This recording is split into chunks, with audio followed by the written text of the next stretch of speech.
नमस्कार साथियों, सूर्य नगरी यूनिक लॉ क्लासेस के यूट्यूब चैनल पर मैं डॉक्टर उर्मिला राठी आपका हार्दिक स्वागत और अभिनंदन करती हूँ। बात करें हम राजस्थान एडीजे की, तो आज ये राजस्थान एडीजे को लेकर हम कुछ चर्चा करते हैं। आज से एक छोटा सा सीरीज स्टार्ट करूँ राजस्थान एडीजे को लेकर। ज़्यादा तो नहीं पढ़ूंगी यूट्यूब पे, क्योंकि आपको जैसे पता है कि मैं क्लासेस भी चलाती हूँ, राइट। तो लेकिन हाँ, एक छोटा सा ओवरव्यू रोज आपको मैं दूंगी।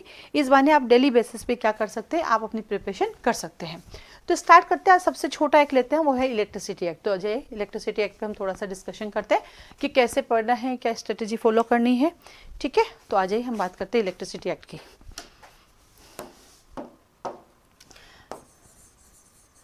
इलेक्ट्रिसिटी एक्ट लास्ट टाइम भी क्वेश्चन आया था एग्जाम में, बिल्कुल एक क्वेश्चन आया था।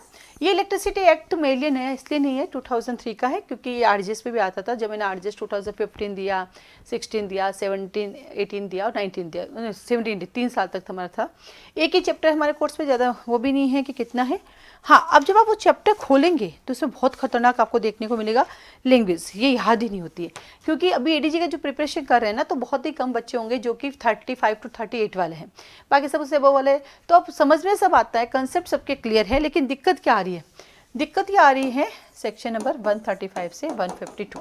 दिक्कत ये आ रही है कि इसको याद कैसे करें। सबसे बड़ा टेंशन जो आ रहा है वो होता है याद करने का, क्योंकि कंसेप्ट सबके क्लियर है। इस उम्र में आने के बाद सबके कंसेप्ट क्लियर है। हाँ, थोड़ा ओवर एज तो नहीं है हम, लेकिन थोड़े से बुढ़े तो है ही है। आई एम 40 ईयर्स ओल्ड, तो बुढ़े तो हुई हूँ अपने आप को। रोज क्लास में यही करते हो रहे यार, 40 साल निकल गए जन्म लेके। तो कहीं ना कहीं हमारे घर की परिस्थितियाँ, परेशानियाँ, परिवार है तो बच्चे भी हैं, है ना, बड़े हो गए तो काम की जिम्मेदारियाँ भी हैं, है ना, घर परिवार है, आपका वर्क जो लोड है वो है। ऐसा नहीं है कि हम सब फ्री है, सबके पास कोई ना कोई समस्या रहती है। तो यहाँ कंसेप्ट इज क्लियर, बट आपका लॉ आप रटने की क्षमताएं खत्म हो गई।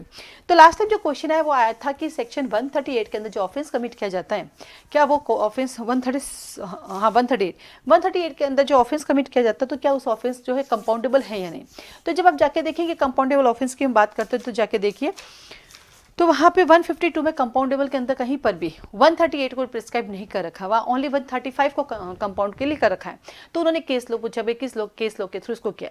तो क्वेश्चन एस्पेक्ट जो होता है प्रैक्टिकल एस्पेक्ट पे ही ज़्यादा लिए जाते हैं, तो ऐसे ही क्वेश्चन आपसे पूछेंगे। तो आपको से पहले तो आपको अपना बैरिक पता होना चाहिए, और उसके साथ ही साथ जो है आपको केस लो पता होनी चाहिए, ये सबसे ज़्यादा जरूरी है। एडीजे के एग्जाम के अंदर केस होना जरूरी है। 135 कहता है थेफ्ट की, आप इलेक्ट्रिसिटी थेफ्ट करते हो।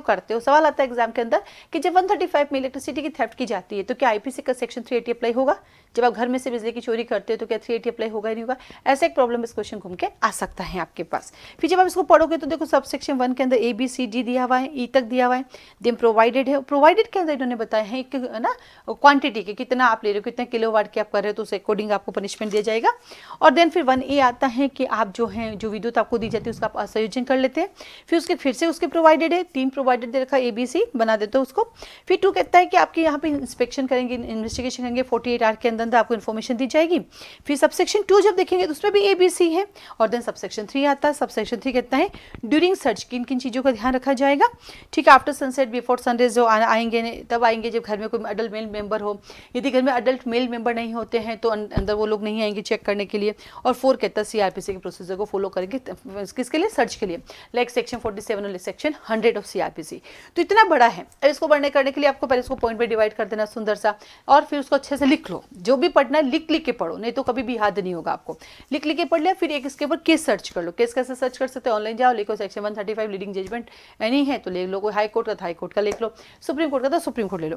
फिर 136 आता है theft of electricity lines and materials, बिल्कुल आ सकता है।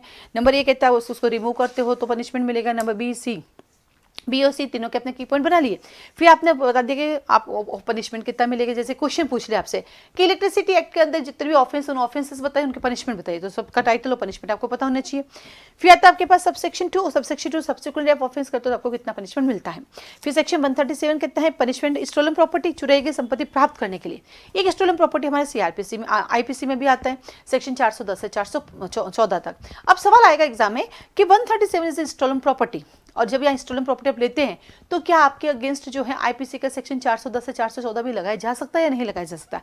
दोनों सेक्शन पहले चल सकते हैं, नहीं चल सकते, उसको आपको प्रिस्क्राइब करना है। क्योंकि आप देखना पुराना पेपर उठा के देखना, पोक्सो का क्वेश्चन आता है जे से रिलेटेड करते हैं। एडीजे का एग्जाम का मतलब यही है। इसी को लेकर हम लोगों की क्लासेस भी चल रही है, जिसमें हम इसको आपको डिसाइड करते हैं, प्रिस्क्राइब करते हैं, डिस्कशन भी करते हैं कि क्या दोनों सेक्शन साथ लगेंगे या नहीं लगेंगे, कि नहीं लगेंगे तो उनका आंसर लिखते हैं।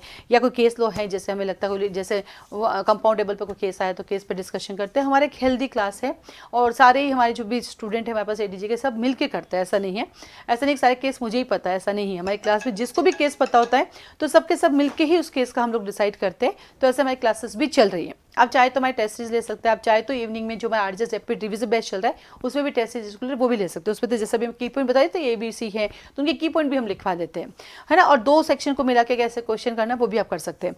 आगे चलते हैं हम लोग 138 कहता है कि आप छेड़खानी करोगे। इस बार 138 के आने की पूरी संभावना है, क्योंकि सीधा तो छेड़खानी के अंदर कैसे कैसे क्या किया जा सकता है। फिर 139, 140, 141 ये तीनों मिलकर एक क्वेश्चन बन सकता है कि आप नेग्लिजेंसी करते हो, इंटेंशनली आप कोई काम करते हो, लैम्प को तोड़ते हो तो।